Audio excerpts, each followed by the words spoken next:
Hey man, it's Millennium Stain, man, coming to y'all with another deck profile. We got this Bewitching Iris zombie deck. Now I told y'all I was gonna keep doing the Bewitching Iris decks for a while. We just gonna see what all these decks can do. And for the meantime, it's pretty good. You can see what's going on. Some things could be changed or rearranged, but you know what it is. If you don't like Chalice, like I said, you can play a number of cards as long as they negate monsters effects in order to summon Bewitcher's Rise. Even Dark River no more. So like how many combo decks are really that valid? This card could be set as a trap card, you don't have to play it. But it's pretty good because you can just boom boom boom. Play as a trap card, your turn, boom, activate it. Besides that, we ain't really gonna get into deck fight, we're gonna go ahead and get into some replays. Okay guys. Okay, we got this Dragon Maid deck. This went kind of fast. You can imagine why. Okay, so he goes for the shield, but he uses all his advantage. Luckily, you kind of have to respond to this thing, or it starts getting him advantage. But why did you was like, well, I wanted the Doom King in the graveyard, so I could have just sent the Chalice. If he would have had two more monsters and then negated it. And then boom, I win. Bro, the dude doesn't even bother. The next card is Rivalry. So that game went really fast. Now we got... This is a really good one because this is Bewitching Zombie versus Elzu.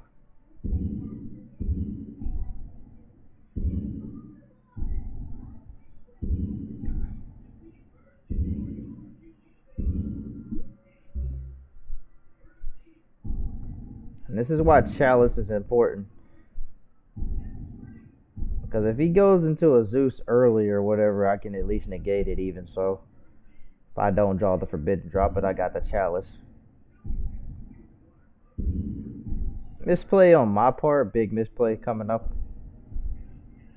I should have let his Eldritch card go through. Because how much was a Golden Lord going to do here? Or a Sanguine going to do? Compared to an Ice Dragon's Prison. Like, that would have been game over right there. Pretty much for him if I would have just, like, negated that Ice Dragon's Prison and been like, okay. Like, that would have been game over. So, misplay on my part. The game just continues to go on. I didn't activate Prohibition, which is a bit of a misplay on my part. Not really knowing that you could just call it Eldritch the Mad Golden Lord. And you automatically can win the game. Because what can they do? Like, I called it when I went the second turn. So I thought about it. I'm like, wait a minute. You could just call it Eldritch the Eldritch Golden Lord. Not Mad Golden Lord, but Eldritch the Golden Lord. And you can super poly because the monster face down. Boom, I ain't had no monster on the field, so Rivalry will infect me. Get out this big boy. He knows he can't really do anything. And he don't draw nothing but hand traps, which is what I figured. But the other cards is just because he's playing some jank, which he probably shouldn't be playing. But I was ready for a lot of stuff. That's why I kept some cards in my hand. And impermanence and droplet in my hand. So, here we go. On to the next one.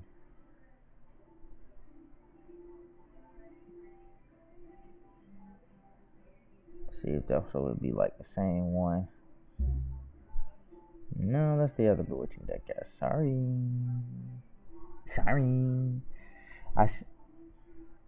Well, this is I do got a name, so it should be Bewitching Zombies.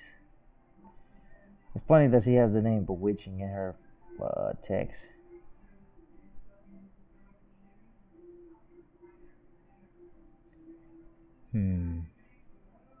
We'll see. This is it. No, guys. Okay, so this is it. Really good one too, though. So don't underestimate these Melfies. You would think, okay, it's okay to underestimate them, but it ain't.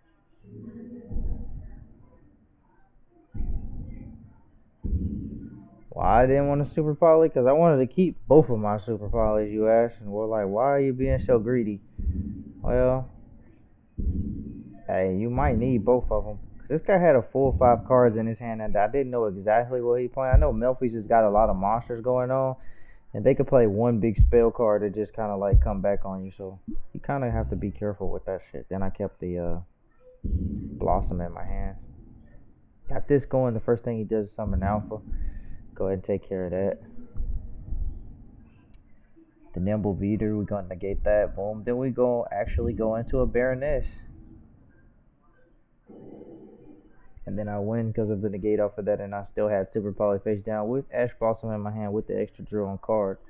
So pretty much free discard for Super Poly, and with another Super Poly in my hand, you probably wasn't going to win that. Let's see if it will like this one. Was that the deck? Was that the deck, guys? We'll check it out. Definitely not. Definitely not. That was not mine. That other guy's build. Zombie versus zombie.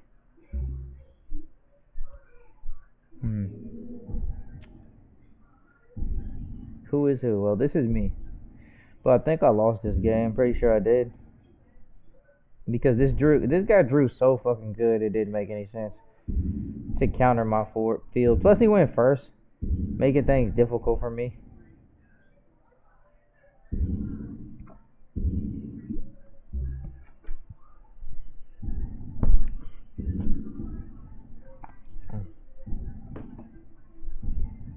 And then Jackaburan, I should have been playing early on. That was the earlier builds.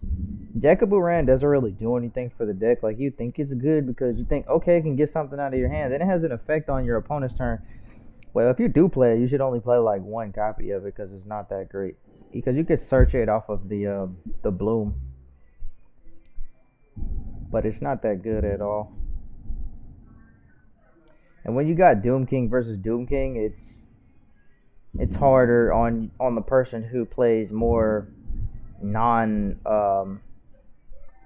like win more cards, because it's very hard. They just sit there and gain advantage on you, like Monster Reborn, different dimension reincarnation. So in the mirror match, these cards are actually good. Gained them more advantage and shit, making it difficult for me. Then he gets his Doom King back. I wouldn't have won anyway, and then I didn't have another monster to proc my guy's effect. And he just negates everything, and then that's game over. So I just scoop it up from here because I'm like, heck no.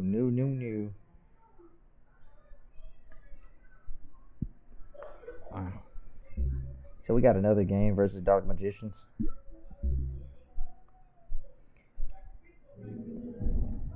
He didn't even really draw anything, to be fair. Could have had strike set. Of course, he opened up a brick. I look at that as almost normal, especially with the red Dark Magician deck. Monster Reborn is a bit normal, but Polymerization could have been a number of other things. Would it have made it any better? That's the question. So no, it wasn't the best hand. But he did have Polymerization to go into Dragoon. It is pretty powerful, but you guys have to be extremely careful because I do have Doom King Baldark on the field. And if I negate your monster's effect with Droplet, boom, I can banish your Dragon of Red Eyes or Red Eyes Dark Dragoon. And so right here we get a scoop. And I was going to bring back the Uni Zombie, so don't be thinking about that. And then we got, oh no, that was the other game. Pretty good game though. But no, guys, don't need to see that. Let's see.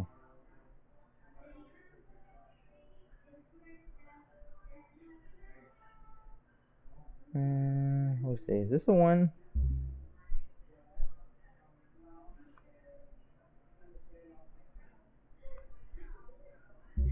Okay, yeah, this is the game I misplayed. I wanted to show you guys this. So I should have held my Droplet. This guy has a pretty good build too.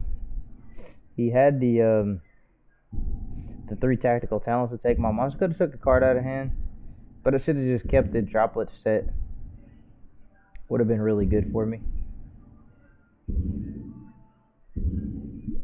As you're about to see, my major misplay. So I get the extra card. He starts playing shit.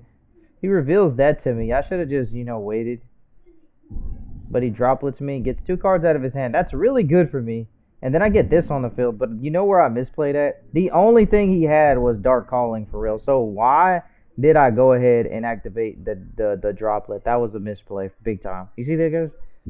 Super misplay. The Dark Law still would have got killed if he would have decided to even go into it. Or whatever fusion monster he would have went into. This can't be destroyed by card effect, so I wouldn't have used the effect. He might have still done all of this, and even that effect wouldn't have been activated. But let's just say, for the sake of the good argument, he gets a bunch of shit out on the field, and then I go droplet. Things could have changed, but I might have survived and kept more life points. Plus, I still had another card next turn, Rivalry, and I had Super Poly in my hand, which could have been activated and take a big chunk of his monsters out. So, yeah. And,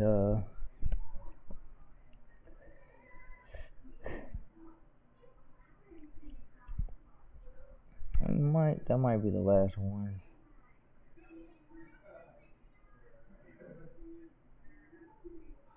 It might be the last one, guys. So looking at it now, that might be the last one. Alright, we'll just get into the deck profile. So deck profile, pretty good shit, right? It's just a standard lineup. Doom King Battle Rock. Some people want to play one of these, but if they banish your first one, trust me, you're going to want that second one, man. You can discard it with Uni Zombie, which you basically play 6 copies of. Pretty standard shit. 3 Sword Master of the Bewitching Iris. Good interruption. Your opponent has to be careful fucking with you with this card, or... Ooh, I cussed. This way, this is not for kids, right?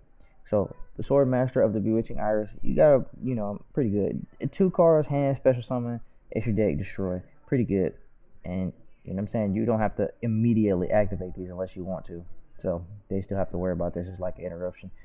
2 Necro Banshees, Mizuki. 1 Mizuki, and then 3 Shiranui Solitaires, and 3 Uni Zombie, 3 Ash Blossoms, 1 Plague Spreader Zombie, 1 Glow Blow. Plague Spreader Zombie is a 1-card combo, and can get you a ton of different synchros. And you know what I'm saying? You should just sync up with the Glow Bloom that you get out with Krishan, Hycofibrex, and then you go off from there. Just leave it out. Or not, because that doesn't work. But you can do that if you want to. Because this is a tuner, and you can get something out from your extra deck. But you probably won't do that. So, figure something out with that. But that's what it's supposed. It sets up that. So at least if you get the zombie world, then you can. You know what I'm saying? You just can you can play. It's a good card for the sent from the graveyard too. This could potentially be something else, but I feel like it's better than Gozuki. Because at least if you do only draw the zombie world, you still get to play. And you could foolish the zombie world to the graveyard. So it's pretty much almost like this is really good. Because this is basically Foolish Berry becomes like terraforming. Isn't that crazy? Terraforming? Zombies, bro. So Called by the Grave, 3 droplets. And then Chalice this is the spice right here. Chalice is actually pretty good. It's just a simple fact of like, how much of an engine do you need for your Bewitching Iris? And do you still want to play that? Well, you can still play this or you can play other shit. Hell. But other shit may not be good. This is pretty good. And that game could have gone differently and I misplayed. So overall I think the deck's pretty good. I misplayed that game. That really wasn't the deck. So 3 Super Polys, all those is pretty standard and shit right here. You just, I'm saying, Super Poly them. That makes sense. Prohibition is the spice. Super good. You can just go ahead and just call a lot of stuff and win the game. Hands down really good, especially when they just in a longer game early on. You just gonna call Ash Blossom because that card destroys this deck off of your normal summons. So I was like, what are you gonna play? Well, you basically have to play Prohibition. You have enough negation. Ooh, guys, we have. Let's see here. Okay, so yeah, and then 3 zombie worlds and 3 impermanence. Impermanence is kind of really good still. And kind of coming back, so you can go ahead and do that. Plus the activation of Bewitching Iris and then Rivalry Warlords give you a little bit of floodiness, minus your zombie world, which is also floody. So it gives you some floodiness, and then your opponent is, toast. Pretty good deck. And then standard decks, your deck Predator Plant, the triple one, the Predator Plant, Triavertum. You got Draco Nether Soul, Fusion, Stegopelia, Mud. Pretty standard Bander de Fleur. This is the one that people don't know, but your Breakers of Berserk at the same pretty good. Summon a level 8 Synchro, and it can banish your opponent's monster to attack twice and gain net attack. And then shooting Riser Dragon, and then Formula Synchron. This can really change to something else. You're just trying to find something that can synchro up on your opponent's turn, and then pop off. But that can probably change it to any number of cards. Going to shoot a Riser Dragon. What I will say is, it can set up your graveyard because you can send Banshee on your opponent's turn, or you can send those other cards, like you can send Plague Spreader Zombie or something like that. So you can still set up your graveyard to get the zombie world, even though you can't play it that turn, even if you did get the Glow Up Bloom from your deck. But you could have got Plague Spreader Zombie and then just set up the Banshee. And then Formula, that's pretty much how you do the basic play, the Baroness de Fleur, for the Synchro into that, and it gets you to negate. Then Broilsword Dragon, which I ain't really went into this card at all. Most of the time I just went off of some control-based stuff, so a couple of these cards can change, like Shooting Riser Dragon, Broilsword Dragon, shit like that. And then you got Nightmare Phoenix, Vampire Sucker, Crystal Hyper Reflex, Link Evo, and then Solomon Gray, Almirage. And that's it, man. Go ahead and lightning strike that like button, man, guys, because, man, this deck is fire. I just don't get too many replays for y'all. And against top-notch decks, it'd be like people don't want to play against them. But as you can tell, I bet you're going to be able to, if you go second or first, you still setting up the draw super polys or the droplets is like hand traps. Pretty standardized engine at this point. Like, I started playing it, then the next thing you know, I started seeing it in top-tier decks. Not saying I came up with it first, but all I'm saying is I came up with this, and then everybody else was using it. Not saying they took it from me, though, because guess what? Great minds think alike. So here we go. We got, and the thing about it is, Ash Blossom, you say it's not high impact, right? But it can negate key cards like the Red Eyes Fusion and shit like that. And let's just be real here. This thing will negate a good amount of good effects. So Ash Blossom is still pretty prevalent because you can just negate. You just know, like, sometimes you don't want your opponent to have too much advantage, so you negate the pot cards. And that's a thing. Well, some people aren't playing pot cards right now because they know you might Ash Blossom them, and then that's not good if they don't get that card effect to resolve. And then got 3 tactical talents. And you can Ash Blossom that. Pretty powerful card.